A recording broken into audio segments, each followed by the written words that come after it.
become a teacher to escape the Vietnam War. Before that, he had me to escape the Vietnam War. That didn't work, so then he became a teacher. So then what he was doing, he would get up at 4 in the morning and he would go out and catch muskrats, which involved putting on hip waders and going out in a boat and fishing muskrats out of the cold, cold Connecticut River. He'd come back in the evening, and I was just totally infatuated with my dad. He'd come back in the evening and he would skin the muskrats. He got 25 cents a skin.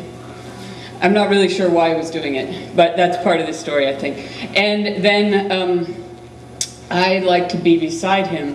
So he used to sit up on kind of a high bench with a high stool, skinning the muskrats and then stretching the muskrats on skins and putting them up.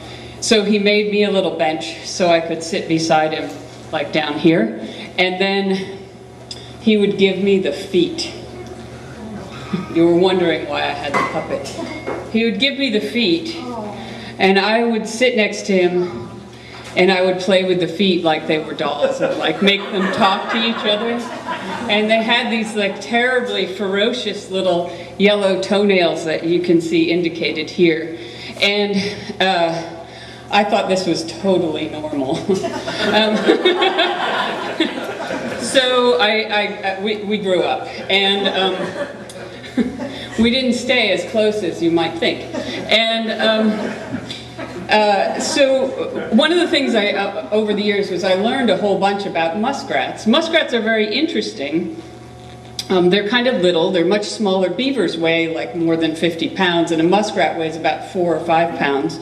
Muskrats manage all sorts of marshes. They live in marshes. They can do all kinds of things. They swim using their tails as a rotary. And you can see YouTubes on the internet. And the muskrats are playing with each other and smacking their tails, and they do all sorts of weird tricks with their tails. They can swim really fast. The other thing that muskrats do is they cut grass and they carry it in their mouths, and then they eat the grass. And sometimes they live in beaver dens with beavers. They're apparently pretty good roommates. The other thing that they do is they cut the grass, and they also build dams and things. And so they actually manage whole swamps. And part of the reason that all of us live in around, well, we don't really have that many swamps here, but across the country you have a lot of swamps where you have free-flowing water instead of it all being grown in with grass, is that muskrats are basically managing it. One of the things that we don't know about muskrats is what makes them make dams. And with beavers, scientists are a little sick. If you want to make a beaver make a dam, you play a tape of running water, and the beaver will furiously make dams even though there's no actual running water. So they may be triggered by the sound of running water. So as I grew up, well, I grew up a long time. I was well into my 40s.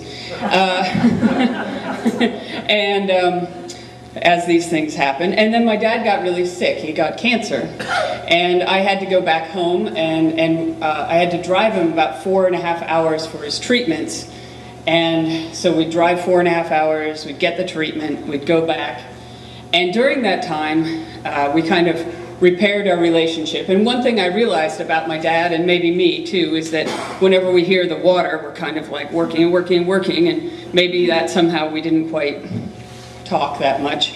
But the other thing was he started to sort of visit the muskrats in his mind more and more often.